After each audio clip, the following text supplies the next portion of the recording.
Shravan special 1 महिना टिकणारे 3 पदार्थ वापरून आज आपण बनवणार आहे खुसखुशीत, क्रिस्पी, हेल्दी, पौष्टिक अशा शेंगदाण्याचे वड्या. आता शेंगदाण्याच्या वड्या बनवण्यासाठी सगळ्यात पहिले आपल्याला लागणारे शेंगदाणे. मी 2 वाट्या शेंगदाणे घेतलेले आहेत आणि शेंगदाणे अगोदर स्वच्छ करून घ्यायचे आहेत. आता शेंगदाणे स्वच्छ झालेले आहेत. आता शेंगदाणे भाजण्यासाठी आपल्याला जाड बुडाची कढई घ्यायची आहे किंवा तुम्ही पॅन पण घेऊ शकता. आता पॅन गरम करून घेतलेलं आहे आणि त्याच्यानंतर शेंगदाणे घातले आणि त्याच्यानंतर आपल्याला गॅस कमी करायचा आहे. कमी गॅसवरतीच हे शेंगदाणे आपल्याला भाजून घ्यायचे आहेत आणि सतत हलवत राहायचं आहे. आता शेंगदाणे भाजताना अजिबात घाई करायची नाही आहे. कुठेही गॅस मोठा करायचा नाही.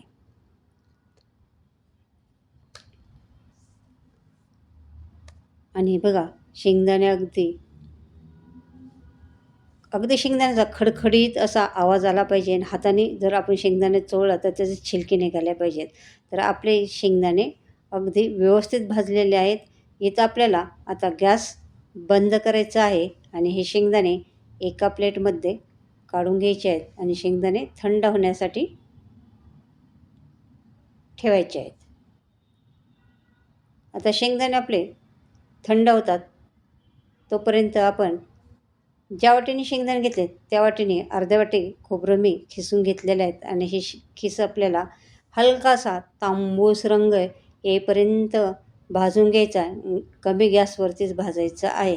आता गॅस आपल्याला इथं बंद करायचा आहे आणि हा भाजलेला खिस पण काढून घ्यायचा आहे. हे बघा याच्यापेक्षा जास्त भाजायचं नाही आहे. आणि याच्यानंतर आता शेंगदाण्याचे आपल्याला काढायचे छिलके काढण्यासाठी मी शेंगदाणे एका बॅगमध्ये भरलेले आहेत आणि अशा आढळले की शेंगदाण्याचे छिलके पटकन निघतात आणि कचरा पण अगदी घरभर होत नाहीत.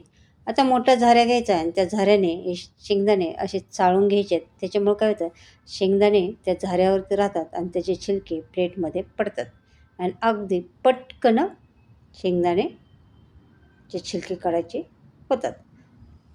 अशा पद्धतीने मी सारे शेंगदाणे छिलके काढून घेतलेले आहेत.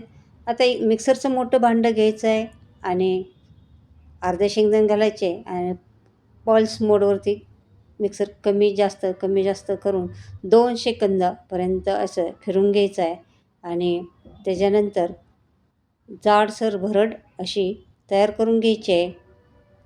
आता शेंगदाण्याची बघा जाडसर भरड झालेले आहे. शेंगदाणे जास्त बारीक करायचे नाही आहे आणि बघा असे जाडसर शेंगदाणे पण त्यात दिसतात बघा. आता हे जे आपण खिस जे भाजून घेतला तो हाताने चुरून घ्यायचा आहे. आता आणि त्याच्यानंतर कढई गरम करायला ठेवलेली आहे आणि त्याच्यामध्ये 2 चमचे इतकं तूप घालायचं आहे आणि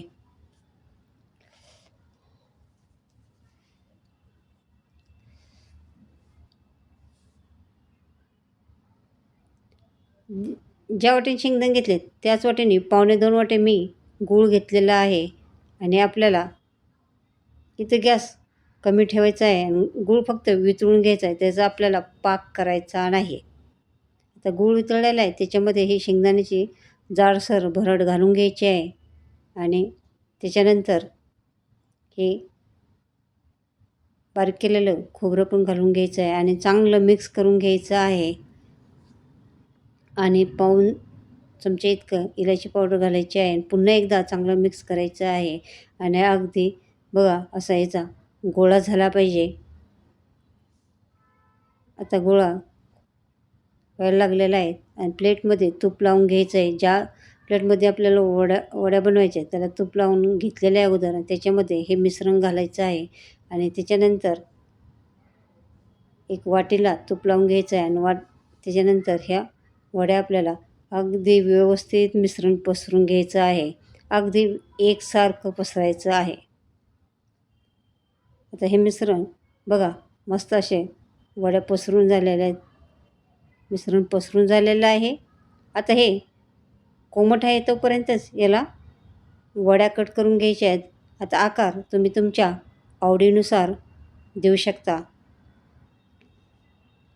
छोट्या मोठ्या कशा पण तुम्ही कट करू शकता.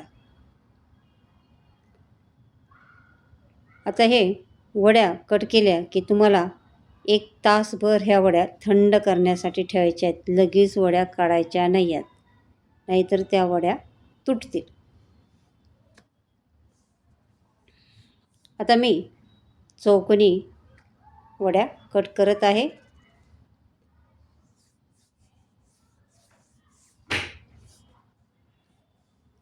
रिदूचा कॉल आलाय.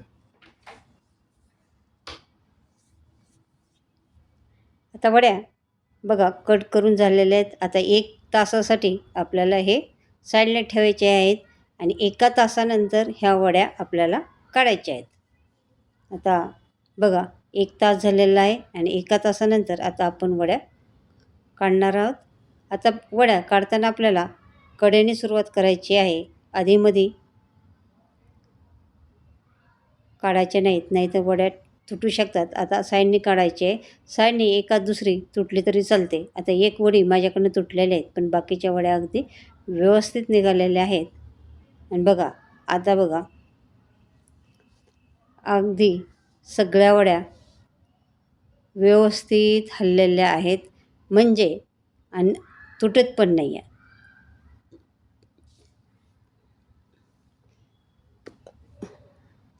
याचा अर्थ असा की आपण जे वड्या बनवण्यासाठी जे शेंगदाण्याचं प्रमाण, गुळाचं प्रमाण जे घेतलेलं आहे ते अगदी अचूक आहे. कुठेही आपली वडी तुटत नाही आहे अगदी, आणि चिटकत पण नाही, अगदी व्यवस्थित निघते. तर तुम्ही पण जे प्रमाण मी घेतलेलं आहे ते प्रमाण तुम्ही पण घ्या आणि अगदी अशा तुमच्या पण वड्या अशाच बनतील. तर नक्की या पद्धतीने ह्या शेंगदाण्याच्या कुरकुरीत, क्रिस्पी, हेल्दी, पौष्टिक ह्या वड्या 1 महिना टिकणाऱ्या बनवून बघा. अशाच किचन चॅनलवरती नवीन असेल तर चॅनलला सबस्क्राईब करा, रेसिपी